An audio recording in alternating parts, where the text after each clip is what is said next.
আসসালামু আলাইকুম দর্শক। এই ইন্টারনেটের যুগে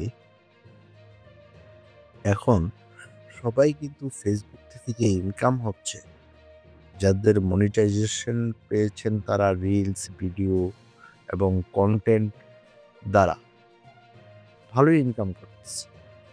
এর দেখাদেখি অনেকেই ফেসবুকে ইনকামের জন্য ফেসবুক পেজে নিরন্তর প্রচেষ্টা চালিয়ে যাচ্ছেন। ফেসবুক চালিয়ে যাচ্ছেন কিন্তু মনিটাইজেশন পাচ্ছেন না। কিন্তু ফেসবুকে যে শর্ত মানলে মনিটাইজেশন পাবেন, কি সব শর্ত? চলুন বিস্তারিত শুনি। ফেসবুকে কন্টেন্ট মনিটাইজেশন বা আয় করার সুযোগ পেতে হলে এখন থেকে মানতে হবে বেশ কিছু নির্দিষ্ট শর্ত। নতুন আপডেট অনুযায়ী শুধু ফলোয়ার সংখ্যা বা ভিউ দিয়েই আর মনিটাইজেশনের যোগ্যতা মিলছে না। আগে যেখানে 10,000 ফলোয়ার এবং 60,000 মিনিট ওয়াচ টাইম পূরণ করলেই মনিটাইজেশন চালু হয়ে যেত, এখন সেটি আর যথেষ্ট। ফেসবুক তাদের নতুন নীতিমালায় আরও কড়াকড়ি আরোপ করেছে, যা প্রতিটি কন্টেন্ট ক্রিয়েটরেরই জানা উচিত। চলুন দেখে নেওয়া যাক কি কি শর্ত মানলে ফেসবুক থেকে আয় করা সম্ভব। 1. ভিডিও হতে হবে 15 সেকেন্ডের বেশি।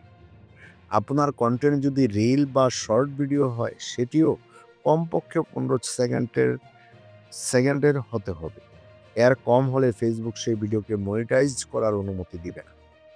কপিরাইট মুক্ত কন্টেন্ট।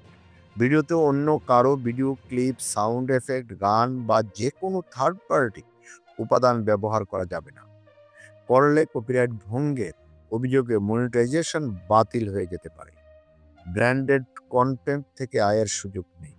আপনি যদি কোনো ব্র্যান্ডের পণ্য বা সেবা নিয়ে রিভিউ দেন কিংবা সরাসরি প্রমোশন করেন, সেক্ষেত্রে ফেসবুক সেটি ব্র্যান্ডেড কন্টেন্ট ধরে এটি মনিটাইজেশন দেয় না। 4. অপ্রাসঙ্গিক বা আপত্তিকর ভাষা নয়।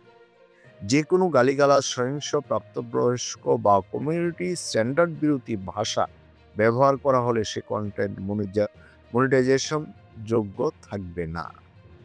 5. অন্য পেজের ভিডিও ক্রস পোস্ট করা যাবে না। আপনি যদি অন্য কারো ভিডিও কোলাবোরেশন বা ক্রস পোস্টের মাধ্যমে নিজের পেজে দেন, সেক্ষেত্রে সেটিও মনিটাইজেশন থেকে বাদ পড়বে। মূল ভিডিও নিজস্ব হতে হবে। ভিডিও ডিলিট করা যাবে না। আপলোডের পর যদি ভিডিওটি স্থায়ীভাবে ডিলিট করা হয়, তাহলে সেটিও মনিটাইজেশন প্রক্রিয়ায় নেতিবাচক প্রভাব ফেলবে। তাই ভিডিও পোস্টের আগে অবশ্যই নিশ্চিত হয়ে নিতে হবে।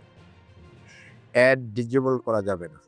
আপনার কন্টেন্টে যদি নিজে থেকেই বিজ্ঞাপন দেখানো বন্ধ করে দেন বা অ্যাড ডিজেবল থাকে, তবে সেক্ষেত্রে ফেসবুক সেই কন্টেন্ট থেকে আয় করতে দেবে না।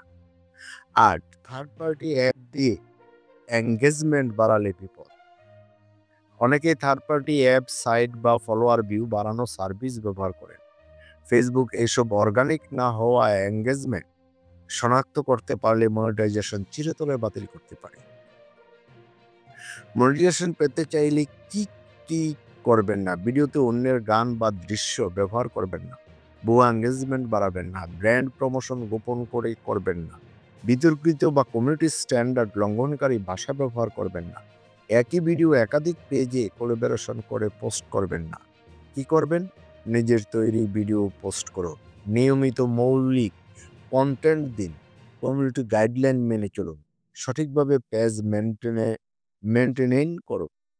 মনিটাইজেশন ট্যাবে গিয়ে আপডেট নিয়মগুলি পড়ে নিন। আপনি যদি ফেসবুকে নতুন গাইডলাইনগুলি মেনে চলেন এবং নিয়মিতভাবে নিজস্ব কন্টেন্ট তৈরি করেন, তাহলে মনিটাইজেশন পাওয়ার সম্ভাবনা অনেক বেশি। কিন্তু ভুয়া বা নিষিদ্ধ কোনো পদ্ধতি অনুসরণ করলে আপনার পেজ আজীবনের জন্য মনিটাইজেশন থেকে বঞ্চিত হতে পারে।